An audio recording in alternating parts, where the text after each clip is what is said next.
NEET 2025 का समय पास आता जा रहा है, तो आइए देखते हैं MGCI के स्टूडेंट्स की प्रिपरेशन कैसी चल रही है। टेस्ट दिया आपने, टेस्ट कैसा गया?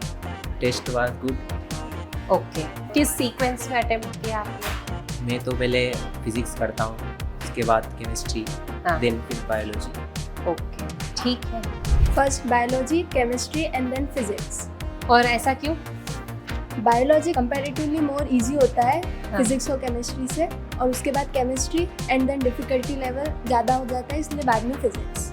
Okay, why you are so smiling? चलो आप बता दो कि आपने किस सीक्वेंस में पेपर अटेम्प्ट किया? मैम पहले फिजिक्स, फिर बायोलॉजी और फिर केमिस्ट्री।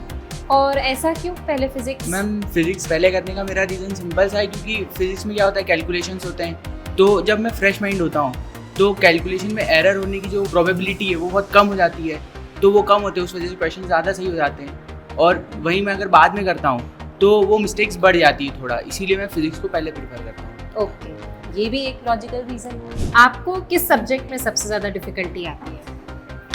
मैम ऐसे तो जो पेपर का लेवल है ना, वो पूरा ही चैलेंजिंग है अपने आप में, क्योंकि जो हर क्वेश्चन अपने आप में 2-3 कॉन्सेप्ट को मतलब कवर कर रहा है। इस टाइप का जो पेपर बन रहा है ना अपना, वो इस टाइप का है। तो अगर अपन से जो क्वेश्चन नहीं बन रहे तो उसका मतलब ये है कि अपन के जो कॉन्सेप्ट है वो थोड़े से अपन को रिवाइज करने की ज़रूरत है।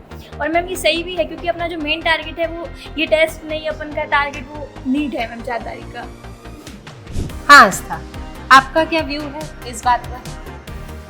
मैम मैंने भी एक बात नोटिस करी है हमारी कोचिंग को लेके, कि अगर मतलब रूममेट्स वगैरह के क्वेश्चन पेपर अदर इंस्टीट्यूट के पेपर सॉल्व करे हैं तो उनके पेपर हमसे आसानी से बन जाते हैं। हमारे पेपर एग्ज़ाम ओरिएंटेड है, थोड़ी डिफ़िकल्टी लेवल ज़्यादा है। नीलेश, पेपर सॉल्व करते समय सबसे बड़ा चैलेंज आपके लिए क्या है?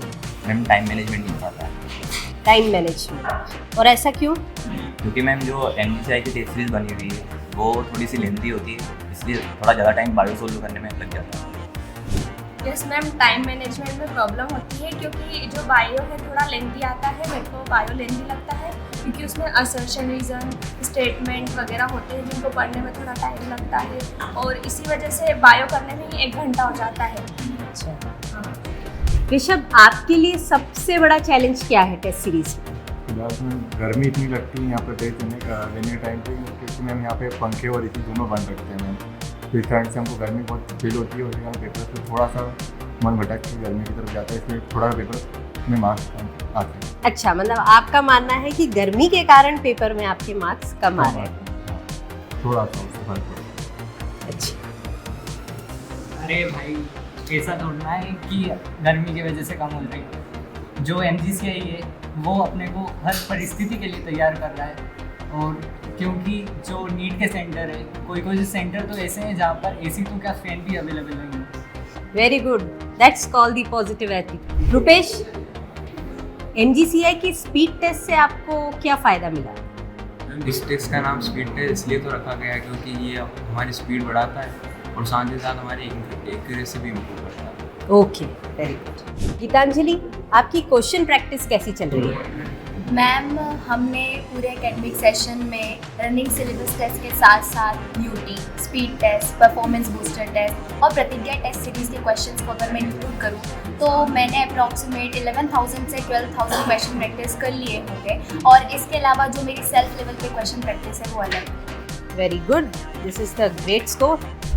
तो देखा आपने MGCI किस तरह से स्टूडेंट्स को नीट 2025 के लिए प्रिपेयर कर रहा है।